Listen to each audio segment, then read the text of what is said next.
My name is Andrea Soto, and today I'm going to be talking about LSD and mind control, and how the CIA tried to change the tide of the Cold War through their Project MKUltra, which took place from the 1950s into the 1970s. For a bit of background, the Allied powers, specifically the US and the UK, and the USSR, began to split up what was left of Nazi Germany's empire into two different economic models and two different ideologies: capitalism and communism.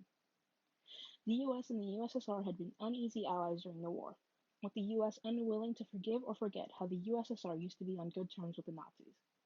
They started to disagree with what to do with war torn Europe and scrambled to fill the power void that the Germans had left behind. Conflict began to rise, which took place through an arms race, espionage, and sabotage instead of an actual warfare. The US was incredibly paranoid of the Soviets' capabilities to infiltrate their government. Both countries had placed spies in and around each other in order to sabotage or get intel on the other's nuclear program or arms development program. The turning point was when the US found out that the Soviets had attempted to purchase a significantly large amount of LSD.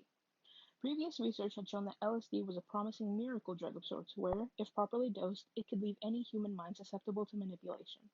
The US, having been inspired by Japanese and Nazi human experimentation methods, began to formulate their own program to create their own Manchurian candidate, calling it Project MKUltra.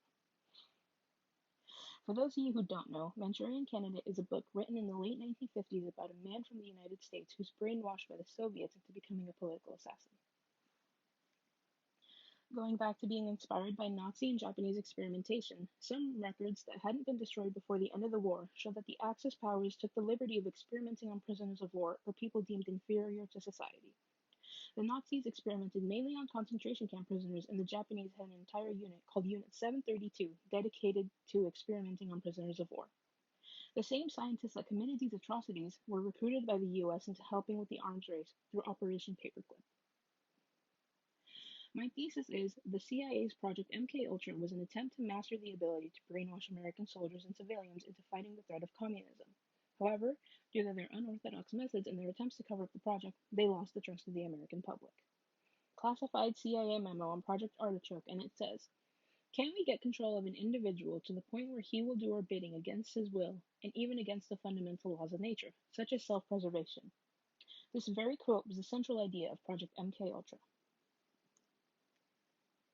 Before the CIA dedicated its full attention on mind control projects, it had initially been probed through Project Artichoke in 1952. The CIA experimented with different drugs like LSD, morphine, and cocaine, as well as hypnosis on prisoners and agents. Director Alan Dulles ordered Project MKUltra to start and handed control of it over to Dr. Sidney Gottlieb. Gottlieb was a chemist who joined the CIA in 1951 and was known as the Mad Doctor or Dirty Trickster by his colleagues. Due to his nickname, Gottlieb executed his first experiment on said colleagues at a CIA conference, where he spiked his table's wine with LSD without telling them for hours. He carried out similar tests on prisoners. This is a picture of Gottlieb taken in 1977, 4 years after the end of MKUltra. Gottlieb continued to work for the CIA after MKUltra, where he developed the U-2 spy plane and worked to come up with ways to assassinate Fidel Castro. Operation Midnight Climax was the bulk of experimentation done for MKUltra and was launched in 1954 because the CIA wanted to test if the general public would be capable of withstanding Soviet-level interrogation methods. CIA agents bought property in San Francisco and dubbed them safe houses. There, they installed two-way mirrors, cameras, and microphones around the rooms and hired prostitutes to lure men in.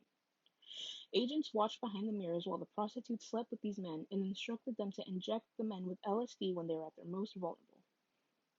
The agents would then swoop in and conduct tests on these men, who were often knocked out for hours at a time. When the men regained consciousness, the prostitutes would send them out. The CIA continued to operate the safe houses in San Francisco and opened more of them in New York City and other parts of California.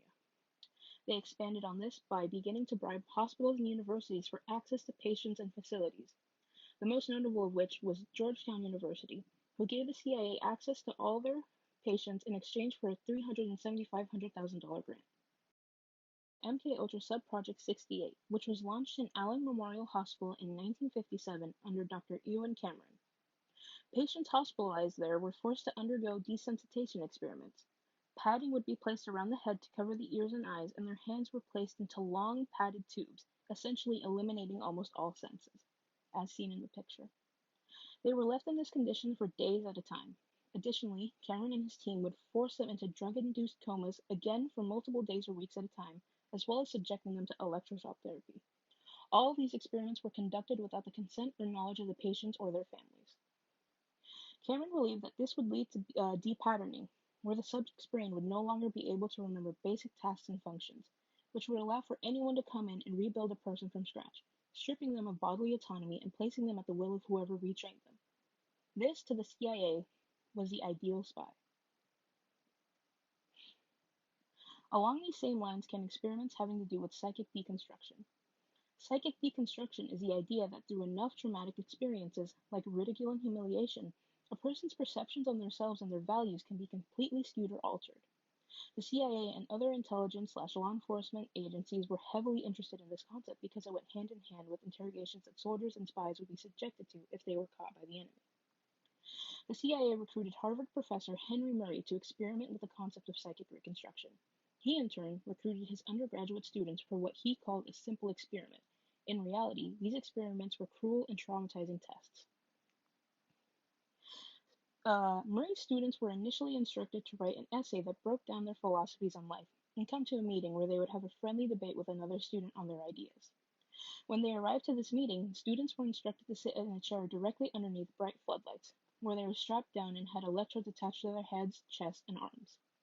Then, instead of being faced with a fellow undergrad student, a law student from Harvard would come out.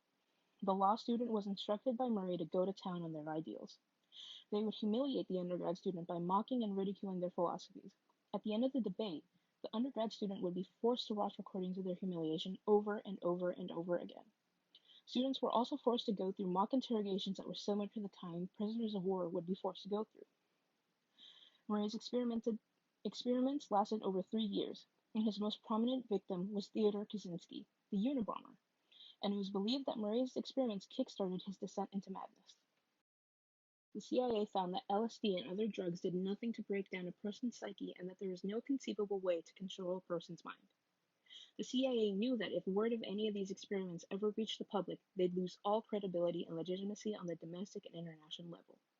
In 1973, Director Richard Helms ordered all MKUltra files regarding the operations and sub-projects to be destroyed, fearing a Watergate-esque leak to the public. Thousands of documents that had been lost in transition were released to the public in 1977 following a Freedom of Information Act probe requested by the New York Times. Immediately after these documents were released, the Senate called for a hearing ran by the Senate Committee of Intelligence and Senate Committee on Human Resources in 1977. Top CIA officials and former agents were brought in to testify, and this hearing revealed the full extent of their mind control projects. The project's origins were explained, and testimony revealed the large scale at which unsuspecting members of the public were subjected to these tests. Following the hearings, Americans began to file lawsuits against the CIA, and some of which reached the Supreme Court. The first of which was CIA versus Sims, where MKUltra victims requested to find the names of the agents who had drugged and experimented on them under the Freedom of Information Act. The Supreme Court ruled that the information could not be shared to the public as it would put the identities of the CIA agents at risk. The other was the United States versus Stanley, where U.S. serviceman James Stanley sued the U.S. government because while he was under the impression that he was volunteering for an Army chemical weapons experiment in 1958, the CIA was secretly administering him doses of LSD. Stanley went through severe personality changes, experienced memory loss and hallucinations, and would often physically abuse his wife and have no recollection of it hours later. Because of this, he was later discharged from the military and went through a divorce. In 1975, the CIA sent him a letter that revealed the true nature of the experiments that he had volunteered for. The Supreme Court ruled that his lawsuit was invalid because he had technically volunteered and consented to the experiment in the first place. The combination of Watergate and CIA leaks led to a massive drop in public trust in government that reached around 25% by 1981. MKUltra significantly affected pop culture and inspired many shows, games, and characters. In the Call of Duty Black Ops franchise, the series' protagonist underwent brainwashing attempts from the Soviets in a prisoner of war camp and was supposed to be a sleeper agent in the US. In Stranger Things, main character Eleven's mother was subjected to MKUltra tests that gave her psychokinetic abilities from birth. And in the MCU, character Bucky Barnes became the Winter Soldier, a deadly assassin when the fictional group Hydra brainwashed him and stripped him of his bodily autonomy. To wrap things up, the CIA's atrocious experiments had a massive negative effect on the lives of hundreds of soldiers, prisoners, and civilians, and essentially used the public as pawns in their war games with the USSR. Intelligence agencies had basically turned their backs on virtues and standards that made the US what it was, and it turned a blind eye to the rules, such as the Geneva Convention and Nuremberg Codes, that the US had helped impose on the rest of the world. And as a result, public trust in these intelligence agencies hit an all time low, and the CIA was barely able to recover from the blow. And these are my sources, and thank you.